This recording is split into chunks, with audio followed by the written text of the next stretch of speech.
Hello welcome to our family. അങ്ങനെ നമ്മുടെ journey തുടങ്ങിയിട്ട് ഏകദേശം 1.5 മാസമൊക്കെ ആയിട്ടോ.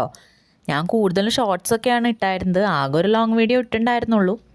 അത് നോക്കുമ്പോൾ അധികം വ്യൂസും കാര്യങ്ങളൊന്നുമില്ല. പിന്നെ വിചാരിച്ച പോലെ സബ്സ്ക്രൈബേഴ്സൊന്നും ഇൻക്രീസ് ആയിട്ടില്ല. അപ്പോൾ ചെറിയൊരു വിഷമം ഉണ്ടായി. അതുകൊണ്ടാണ് ചെറിയൊരു ഗ്യാപ്പ് വന്നത്. അപ്പോൾ ഇന്ന് ഞങ്ങളിതേ മാർക്കറ്റിലേക്ക് പോകുന്ന വീഡിയോ കേട്ടോ. സത്യം പറഞ്ഞു കഴിഞ്ഞാൽ ഇടയ്ക്കിടയ്ക്ക് മാർക്കറ്റിലേക്ക് പോകുമെങ്കിലും വീഡിയോ എടുത്തുകൊണ്ട് പോകുന്നത് ആദ്യമായിട്ടാണ്.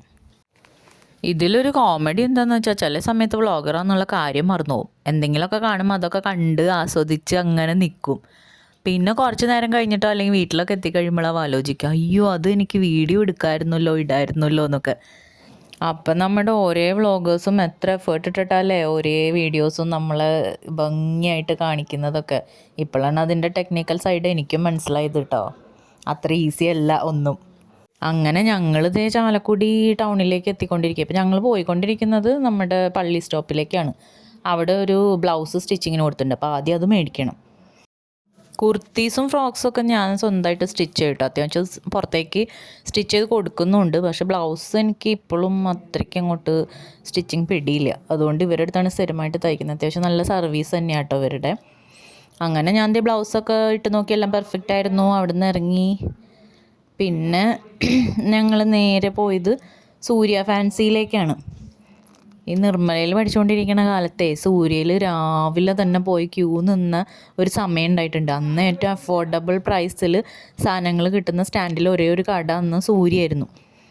ചെറിയൊരു ഷോപ്പായിരുന്നു അന്ന്. ശരിക്കും പറഞ്ഞാൽ ഒരു 2-3 പേർക്ക് നിൽക്കാൻ തന്നെ സ്ഥലമില്ല, അത്രയും ചെറിയ ഷോപ്പായിരുന്നു. പക്ഷേ തിരക്കെന്ന് പറഞ്ഞു കഴിഞ്ഞാൽ ഭയങ്കര തിരക്കായിരിക്കും. അന്ന് സൂര്യന്നൊക്കെ എന്തെങ്കിലും സാധനം മേടിക്കുന്നത് അത്ര സാമർത്ഥ്യമുള്ള ആൾക്കാരുകളായിരുന്നു. അങ്ങനെ സൂര്യന്ന് സാധനങ്ങൾ വാങ്ങിയിട്ട് ഞങ്ങൾ നേരെ പോയത് മാർക്കറ്റിലേക്കാട്ടോ. ഇന്നിപ്പോൾ മാർക്കറ്റിൽ അധികം തിരക്കൊന്നും ഉണ്ടായിരുന്നില്ല.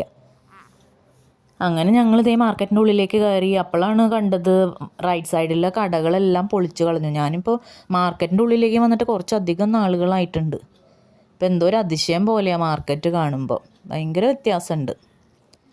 പിന്നെ അധികം വണ്ടികളൊന്നും ഉണ്ടായിരുന്നില്ല കേട്ടോ. അല്ലെങ്കിൽ ഇതിൻ്റെ ഉള്ളിലേക്ക് നമുക്ക് 2 വീലർ ഒന്നും കൊണ്ടുവരാൻ പറ്റില്ല, അത്രയ്ക്കും തിരക്കായിരിക്കുക മാർക്കറ്റിൻ്റെ ഉള്ളിൽ.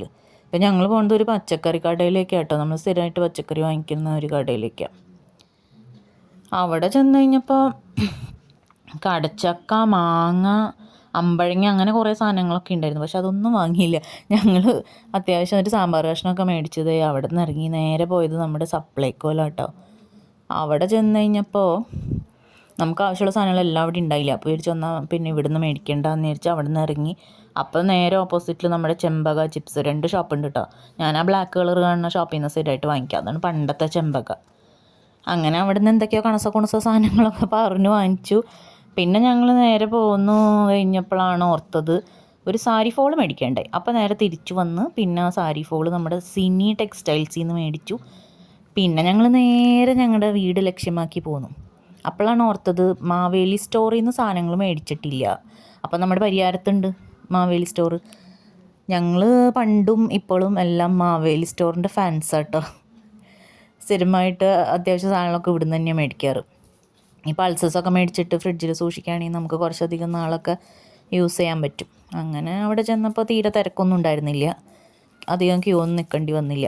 അങ്ങനെ ഞങ്ങൾ മേടിക്കാൻ പോയ സാധനങ്ങളൊക്കെ അവിടെ ഉണ്ടായി, അതൊക്കെ വാങ്ങിച്ചു. പിന്നെ പട്ടിയുടെ കുറച്ച് വീഡിയോസൊക്കെ എടുത്തു. ഞങ്ങളുടെ വീട്ടിൽ ഓൾറെഡി 2 മെമ്പേഴ്സ് ഉണ്ട്, ലിയോ, ബ്രൗണി. അപ്പോൾ പാറുവിന് പിന്നെ ഈ പട്ടീനെ കണ്ടപ്പോൾ അതിനെയും കൂടി കൂടെ കൂട്ടാമെന്നൊക്കെ ഉണ്ടായി. പിന്നെ ഞങ്ങൾ പെട്ടെന്ന് തന്നെ വീട്ടിലേക്ക് തിരിച്ചു. വീട്ടിൽ മുട്ടൻ പണി വന്നിരിപ്പുണ്ട്. കായ വറക്കാനായിട്ട് എല്ലാം നന്നാക്കി വെച്ചിട്ടാണ് ഞങ്ങൾ വന്നായിരുന്നത്. അങ്ങനെ ഞങ്ങൾ ഓടി വീട്ടിൽ വന്നു. പിന്നെ കായൊക്കെ എടുത്ത് ചറപറാന്നൊക്കെ അരിഞ്ഞു. അങ്ങനെ കായ വറക്കണമെങ്കിൽ ഒരു 3-4-5 മണിക്കൂറത്തെ പണിയൊക്കെ തന്നെ ഉണ്ട് സത്യം പറഞ്ഞു കഴിഞ്ഞാൽ. പക്ഷെ അത് തിന്നാണെങ്കിലോ പെട്ടെന്ന് തന്നെ എല്ലാവരും തിന്ന് തീർക്കുകയും ചെയ്യും. ഞാൻ ഓയിലാണ് കേട്ടോ കായ വറുക്കുക. അത് ഞങ്ങൾക്ക് അങ്ങനെയാണ് ഇഷ്ടം. വെളിച്ചെണ്ണയിൽ വറുക്കുമ്പോൾ വലിയ ടേസ്റ്റ് ഇല്ലാത്ത പോലെയാണ് ഇവിടെ എല്ലാവർക്കും. അപ്പോൾ ഞങ്ങളിതേ ഓയിലാണ് കായ വറുക്കുന്നത്. ഈ കായ ഞങ്ങളുടെ തന്നെ സ്വന്തം തോട്ടത്തിലുണ്ടായ കായ കേട്ടോ. അത് ഞാനിനി അടുത്തൊരു വ്ളോഗിൽ നിങ്ങൾക്ക് കാണിച്ചു തരാം. ഞങ്ങളൊരു 500-ലധികം വാഴകൾ വെച്ചിട്ടുണ്ട് ലീസിന് സ്ഥലമൊക്കെ എടുത്തിട്ട്. പിന്നെ കുറച്ചൊക്കെ അന്ന് നല്ല വേനൽക്കാലം വന്നപ്പോൾ ഒടിഞ്ഞൊക്കെ വീണ് പോയായിരുന്നു. വിലയൊന്നും അങ്ങനെ വിചാരിച്ച പോലെയൊന്നും അന്ന് കിട്ടിയില്ല. ഇനി കുറച്ച് ഇങ്ങനെ കൊലയൊക്കെ വന്ന് നിൽപ്പുണ്ട്. ഇപ്പം മഴയായതുകൊണ്ടും പേടിയാണ് ഉള്ളിൻ്റെ ഉള്ളിൽ. കാരണം ഒരു കാറ്റോ എന്തെങ്കിലും വന്നാൽ തീർന്നില്ലേ, വാഴയൊക്കെ വേഗം ഒടിഞ്ഞ് വീണ് പോവാണ്. അപ്പോൾ ഇത്രയ്ക്കൊക്കെ ഉള്ളൂ ഇന്നത്തെ വ്ളോഗ്. അപ്പോൾ ഇഷ്ടമായ സബ്സ്ക്രൈബ് ചെയ്ത് കൂടെ കൂടിക്കോളൂ കേട്ടോ.